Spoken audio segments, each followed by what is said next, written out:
comment nous avons fait ces travaux, c'est que nous avons chaque mois 1500 € dans lesquels les Blancs ici nous donnent 500 € que nous ajoutons sur le prix que nous avons et parfois aussi quelques factures à payer.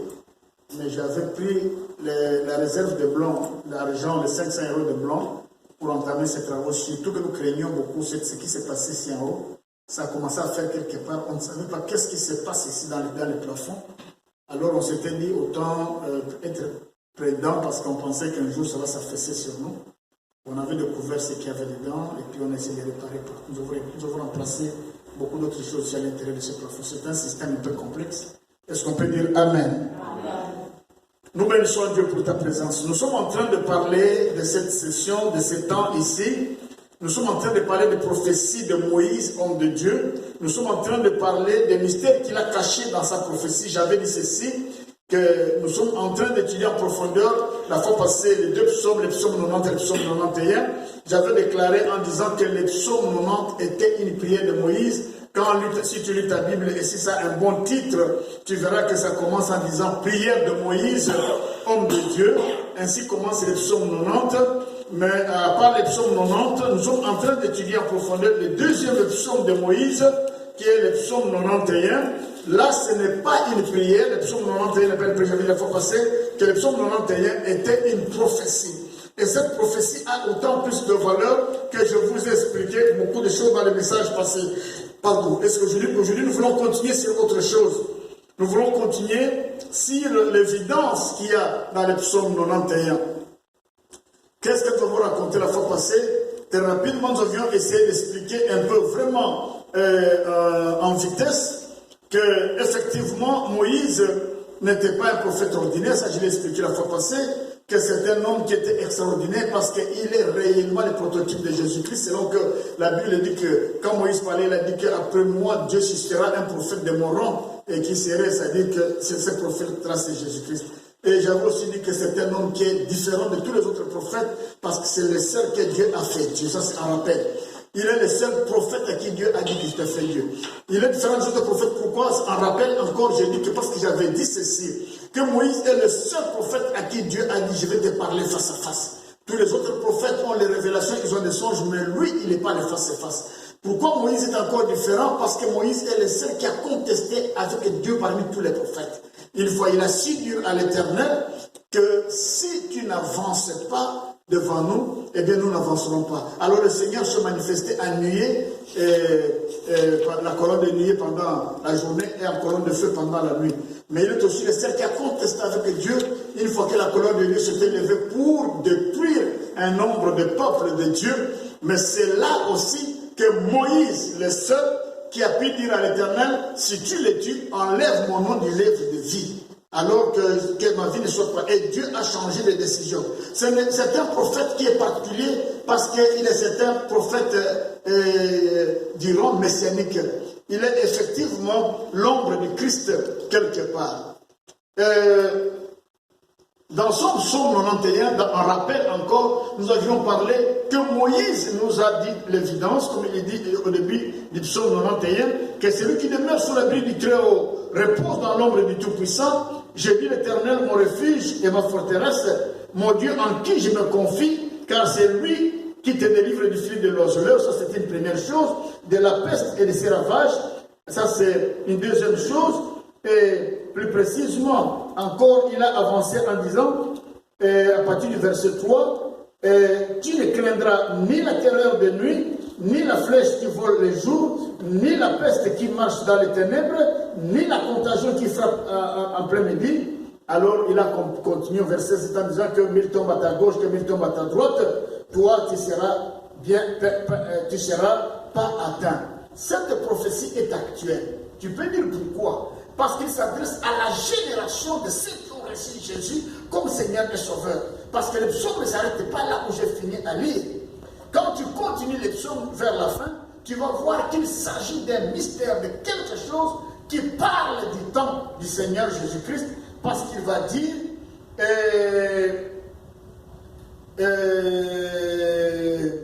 à partir du verset presque 10, disons cela, aucun malheur ne t'arrivera, aucun fléau ne s'approchera de ta tente, car il ordonnera à ses anges de te garder dans toutes tes voies et te porteront sur ses mains, de peur que ton pied ne heurte contre une pierre. Tu marcheras sur les lions, sur la spique, tu fouleras les lionceaux et les dragons. Puisqu'il m'aime, je le délivrerai et je le protégerai, puisqu'il connaît mon nom. Vous savez, ce passage, c'est le passage exactement que le diable, Lucifer, a cité dans les 3 tentations de Jésus. Quand il a tenté Jésus pour la première fois, il n'est pas parvenu, car il voulait que Jésus transforme les pierres en pain. Et Jésus lui a dit que non, l'homme ne vivra pas de pain simplement de toute parole, mais de toute parole qui sort de la bouche de Dieu. Il a fait une deuxième tentation en lui montrant les richesses de ce monde, en lui disant effectivement que si tu m'adores, je vais te donner tout ceci. Et Jésus lui a dit que non, il est écrit que tu n'adoreras que le Seigneur ton Dieu. Ah, ça c'était la dernière carte du diable. C'était sa dernière carte. Il a sorti cette carte. Il a dit à Jésus, je te mets au sommet du temple, tu peux sauter du sommet du temple parce qu'il est écrit. Parce qu'il est écrit que Dieu va ordonner à ses anges. Il reprend exactement la partie du verset 10 jusqu'au verset 12 où il dit, aucun fléau ne s'approchera de toi. Mais là, dans le Nouveau Testament, il dit, car il ordonnera, verset 11, car il ordonnera à ses anges de te garder dans toutes les voies et ils te porteront sur leurs mains de peur que ton pied ne heurte contre la pierre. Et pourquoi dans cette psaume 91 de Moïse, qui est un prophète exceptionnel, il nous parle du temps où les mystères viendront à ceux qui croient en Jésus. Le temps de Jésus, nous disons que c'est un temps présent. Ça a commencé il y a 2000 ans, mais les 2000 ans ne sont que 2 jours dans la réalité spirituelle, dans le livre prophétique, 12 jours de Moïse, qui a déclaré que un jour est égal à 1000 ans, et 1000 ans est égal à un jour. Est-ce qu'on peut dire Amen? Amen. Dans les psaumes de Moïse, c'est toujours ces grands prophètes. Alors, dans ces 2000 ans, c'est qu'il y a comme il y a 2 jours de vie que le Seigneur donne. Et Osée va déclarer cela. Il va dire effectivement, un enfant de Dieu, il a pour dire Amen. Amen. Alléluia. Amen. Dans Osée chapitre 6, il va nous dire effectivement, Dieu donnera la vie dans 2 jours, et le 3e jour, il nous relèvera. Donc, ce temps prophétique de Moïse concerne ce temps où nous serons sous la domination de Jésus-Christ, où Jésus-Christ lui a dit au diable, le diable lui avait rappelé cette psaume de Moïse, mais Jésus lui a dit, il est écrit, tu ne tenteras pas le Seigneur ton Dieu. Je dois entendre un enfant de Dieu pour dire Amen. Amen. Mais qu'est-ce qu'il y a dans ces mystères, dans cette prophétie de Moïse? Il a connu notre temps. Il a su qu'avec la victoire de Jésus-Christ, de ceux qui seront à Jésus-Christ, il y aura des fléaux. Il nous cite 5 fléaux qui vont arriver au temps du règne de vie que Christ mènera sur la terre. Parce que la Bible nous dit dans Osée que Dieu va donner la vie dans 2 jours. C'est-à-dire que dans les 2000 ans, il dit le 3e jour, ça sera pour nous préparer à l'enlèvement. Il y a déjà 2000 ans de vie depuis que Christ est venu, c'est-à-dire 2 jours de vie. Et nous sommes en train d'aller au 3e jour dans lequel nous ne savons pas comment Dieu fera ces choses au 3e jour, mais quelque part, peut-être après 100 ans, 200 ans, 300 ans, après 10 ans matériels de notre 3e millénaire, qui est le 3e jour, Dieu promet que durant le 3e jour, durant les 1000 ans qui suivent, il va nous relever, probablement ça parle de l'enlèvement, il va nous relever pour être en présence de lui. Quelqu'un est là pour dire Amen. Amen. Quelqu'un est là pour dire Amen. Amen. Donc le diable parlait un peu de ces temps. Alors quels sont les fléaux qui viennent en ces temps du règne de Christ sur la terre? Comme il nous a expliqué, comme il a fait dans la tentation de Jésus. Mais vous comprenez, il faut te poser la question maintenant. Il parle de ces fléaux qui viendront en ces temps-là. Il dit eh bien, c'est lui qui te délivre du filet de l'oiseleur. Ça c'est 1, au verset 3. De la peste et de ses ravages. Il va parler encore au verset 5. Et tu ne craindras ni la terreur de nuit, toi, ni le flèche qui vole en plein jour. 4, ni la peste qui marche dans les ténèbres. 5, ni la contagion qui frappe en plein midi. Tout ça, ça fait comme la peste en même temps. Il parle de ces temps de Jésus, que ce sont des fléaux qui viendront troubler les peuples de Dieu. Entre autres, tu ne craindras pas le coronavirus qui viendra en 2019, comme on l'appelle Covid-19. Tu ne craindra pas. Parce qu'en ce temps où Christ règne, dans le 2 jours et le 3e jour qui sera préparé pour l'enlèvement, il dit ces choses-là doivent arriver. Moïse le savait, il savait que ces choses-là doivent arriver. Maintenant, il y a une question. Pourquoi déjà depuis longtemps, Moïse a été averti de cette affaire? Et pourquoi le diable va prendre précisément à la 3e tentation de Jésus cette partie de la révélation de Moïse, dans le psaume 91 ou 91 pour les autres qui sont non voisins? Pourquoi il va prendre cela pour citer ce temps de fléau? Il cite cela, il dit cela, et Jésus lui dit non, mais il est écrit que tu ne tenteras pas le Seigneur ton Dieu. En d'autres termes, Moïse dit, mais quand ces choses-là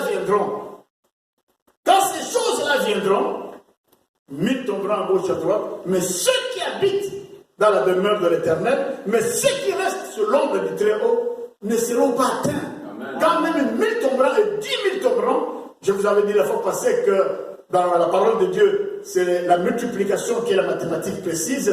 Donc tu peux prendre 10 000, parfois 10 000, tu vas te dire un nombre infini de gens qui peuvent tomber, mais toi tu ne tomberas pas. Aujourd'hui alors, quelle est ma démarche par rapport à vous, au message d'aujourd'hui? Nous continuons les mystères qui sont cachés dans cette prophétie de Moïse. Un enfant de Dieu est là pour dire Amen. Amen. Quelqu'un est là pour dire Amen? Amen. Alléluia. Amen. Aujourd'hui, nous avons préparé de parler avec vous sérieusement.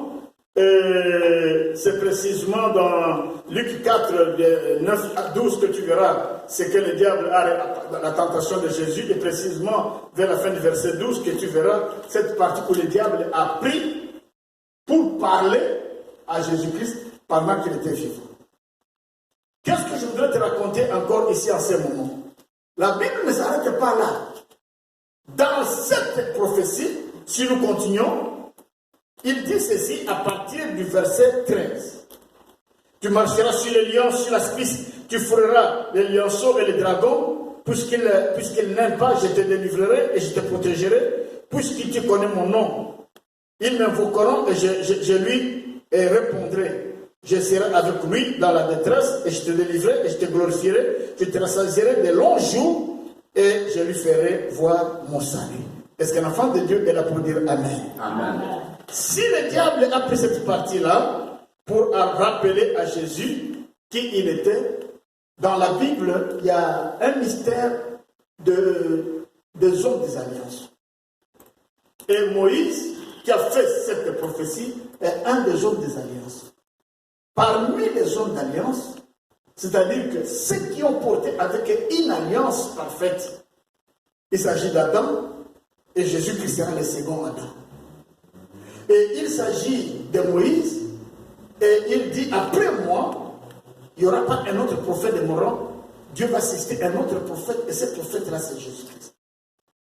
Et parmi les hommes des alliances, nous allons aussi parler de Moïse, Adam et Jésus. Si tu vois très bien, les alliances sont faites là-dedans. Abraham sera celui que Dieu trouvera comme un homme juste pour apporter la foi. Il sera plutôt, dans son alliance, il est comme les patriarches de la foi, alors que Job est les patriarches de la justice. Mais ceux qui établissent les grandes alliances avec Dieu, c'est Adam, et c'est Moïse et Jésus.